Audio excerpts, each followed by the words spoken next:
Ayan mga Mars, bagong goli si Madam Jinky. Diba? Basa pa yung buhok ko. So kanina pagkatapos kong mag-lunch, nagpahinga sandali. And then maya-maya, nagtiklop na nung labada. Yung sandamakmak na labada na pinakita ko sa inyo kanina. Awa ng Diyos, natiklop ko na po siya mga madam. And then nagpahinga sandali. Tapos ayan, naligo na. At katulad nga ng naipangako ko sa inyo kanina, i-discuss natin yung tungkol doon sa expenses sa pagpunta namin doon sa Baguio. So, disclaimer lang, ito po pag-uusapan natin para lang merong idea yung mga gustong pumunta ng Baguio. Kung magkano yung condominium na nakuha namin, kung magkano ba yung pamasahe, kung may mga entrance ba doon sa mga pinuntahan namin. So, don't get me wrong for this topic, okay? Kisahan natin doon sa condominium, sa Mega Tower Residences. Ang nag-book noon si Daddy Lester sa Airbnb. Dumating kami doon, nag-check-in kami doon noong January 6, alas 3 ng hapon. Tapos nag-out kami January 8, alas 3 ng hapon. Pero, hindi, 11 a.m. kami nag-out. Parang ang usapan kasi doon hanggang 12 noon, pero nag-out kami ng 11 a.m. So sa madalit sabi, wala pa kaming 48 hours na nagstay doon sa condominium. So ang presyo na binayaran ni Daddy, sabihin na nating 48 hours para hindi magulo. Ang total na binayaran niya is 9,597 and 24 cents. Okay? So, yung condominium na kinuha namin actually is pang 8 katao. Pang 8 yung bed na pwedeng higaan. Okay? So, masyadong malaki yung kinuha ni Daddy na condominium para sa amin or yung unit. Di ko alam sa kanya, siya kumuha nun eh. So, kami naman taga-sunod lang. So, ayun. Komportable naman kasi maluwag yung kwarto, 'di ba? Dalawa yung kwarto, tapos merong dining room. Although iisa lang yung toilet niya, meron din siyang sariling kalan, may refrigerator, merong water dispenser. Ang alam ko dun sa ibang condominium kasi walang ganun eh. Tapos maganda naman yung flow ng tubig niya. Maayos, malinis naman. And, ayun, may free wifi, may Netflix, okay naman yung TV. Kung mga 8 katao kayo, or 10, kaya pa hanggang 10 eh. Masyadong nga malaki sa amin yung nakuha. Doon naman sa naging pamasahe, galing kami dito sa may San Fernando, intersection. From there, diretso yung biyahe namin to Baguio. So, ang naging pamasahe namin doon, 1,800 plus. One way yun 4 kami bale na namasahe. Kasi si Liam, ikinalong lang namin ni Daddy. Kasi, kaya naman namin ikinalong si Liam, wala kasing chair na 3 eh. Puro dalawahan lang magkakatapat. So, kung kukuha kami ng 5 na upuan, mahihiwala yung isa. Gets nyo ba? So, ang ginawa namin, ikinalong na lang namin si Liam. Pero, okay din naman na isisiksik pa rin sa pagitan namin ni Daddy. So, ang binayaran nga namin is 1,800 plus one way. Bali, 4 na seats yon. And then,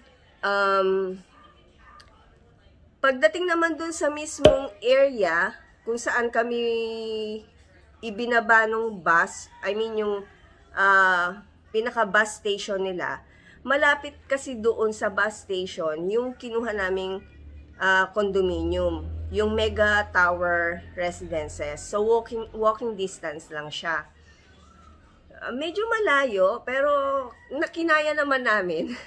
Kinaya pa rin kahit may mga dala kaming bagahe. Kada lakad namin, mga Mars, meron kaming kinukuhang Grab. Nag-Grab kami or taxi. May mga jeep doon, meron din mga minibus. Pero I suggest kung tourist ka, hindi mo kabisado doon, mag-Grab ka or mag-taxi. Kasi pagka yun ang sinakyan mo, doon ka nila mismo ibababa kung saan yung destination na gusto mong puntahan. Di ba, syempre, i-google mo naman kung ano yung mga tourist spot na gusto ninyong pasyalan, di ba? So, pag sinabi mo yun doon sa driver, doon ka na nila mismo ibababa. Hindi kagaya kung mag-jeep ka, di ba? Meron silang main road.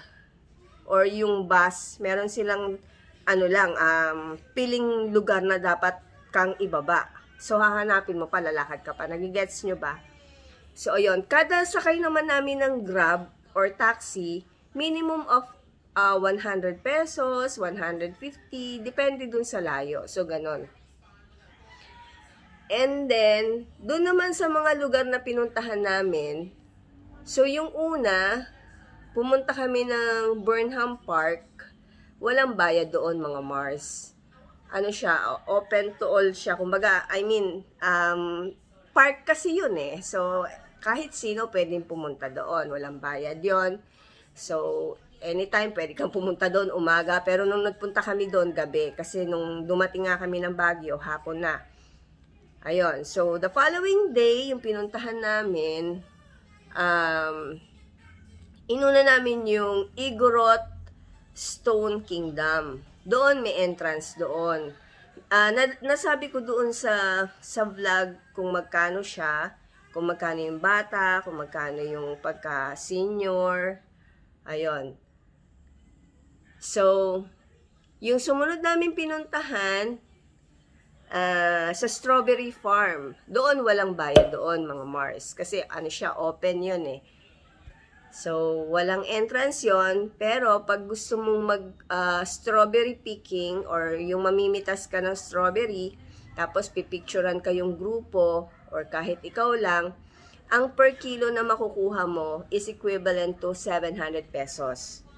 Tapos, pwede kang mag-picture-picture while nagpipick ka ng strawberry. Pero yung nangyari sa amin, hindi ako nagbayad ng ganon. Kasi, unang-una, ang gusto talagang mag-strawberry picking nun, si Liam. May topak si Liam nun. So, sabi ko, baka mamaya kung magbabayad ako ng 700, hindi naman magpitas-pitas tong batang to. Sayang yung 700, di ba? Kaya sabi ko, wag na lang. Ang ginawa ko, ang dami kasi dun eh, dikit-dikit yung mga stall, yung mga strawberry product nila. Bumili na lang kami. Bumili ako ng half kilo, which is 150 pesos yata siya. Tapos bumili ako ng strawberry jam, 250 pesos. Yung tatlong garapon. Actually, hindi ko pa nga nabubuksan eh. Nandyan pa. So, ayun.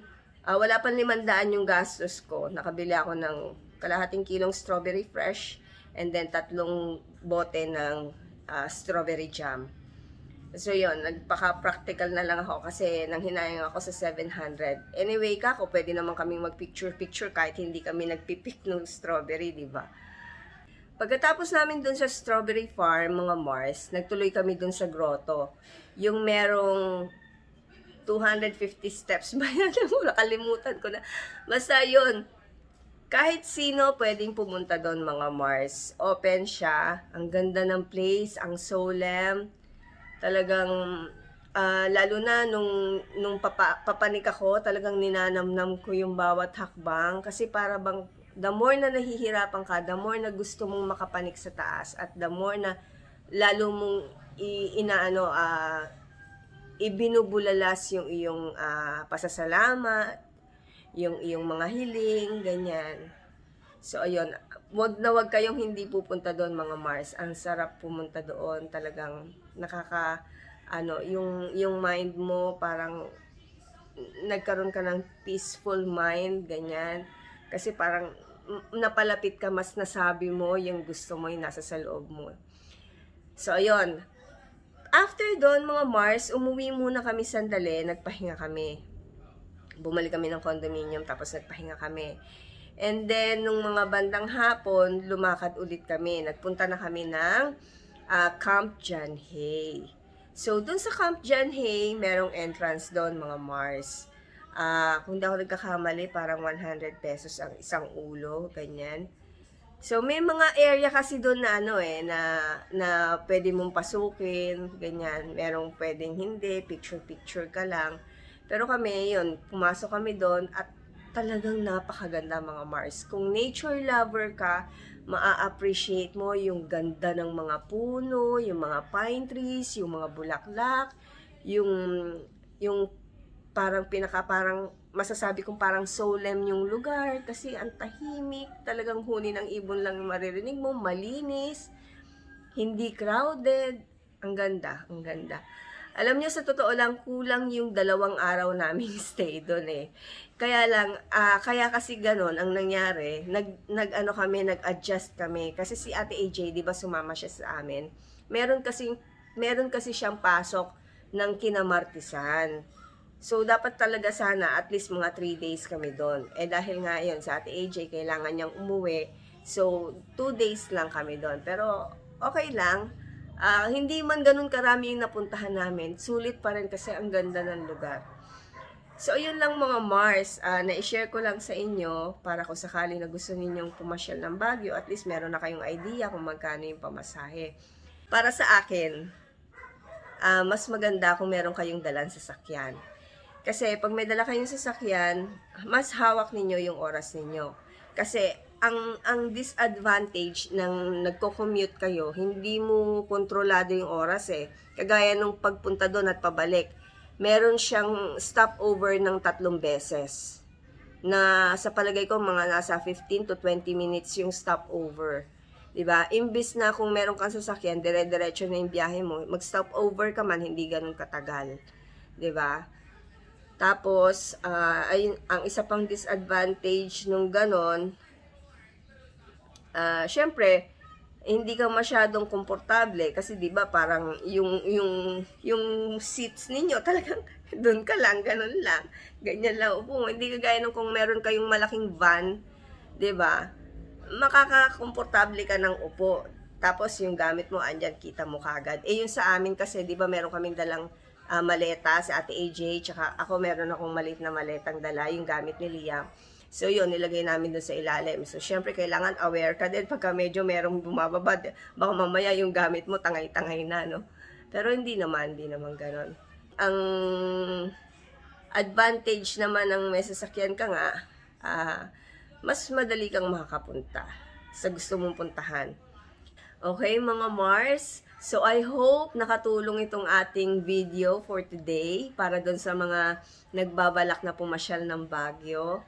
Kung meron man akong hindi na-discuss para sa video na ito at meron kayong katanungan, just comment down below at sasagutin natin yan ng bonggang-bongga. As long as alam ko ang kasagutan, mga Mars. At doon sa mga nakapunta na ng Baguio, kung meron man kayong tips kung saan magandang mamasyal, kung saan yung medyo murang tuluyan, rentahan na condominium, share nyo naman mga Mars para at least meron kaming idea sa susunod. Okay, so maraming salamat sa inyong panonood mga Mars and I'll see you again next time. Bye!